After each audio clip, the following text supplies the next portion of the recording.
Padre, e del Figlio e dello Spirito Santo. La grazia e la pace di Dio, l'amore di Gesù e la comunione dello Spirito Santo sia sempre con voi. Buonasera a voi e benvenuti.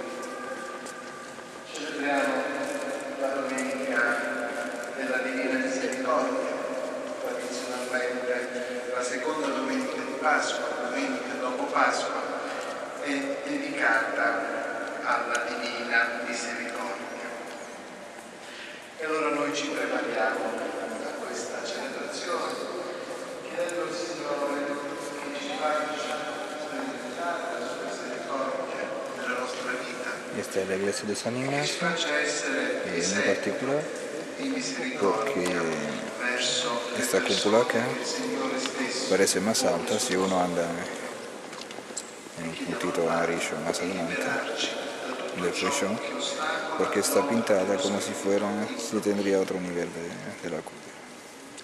Una ilusión óptica.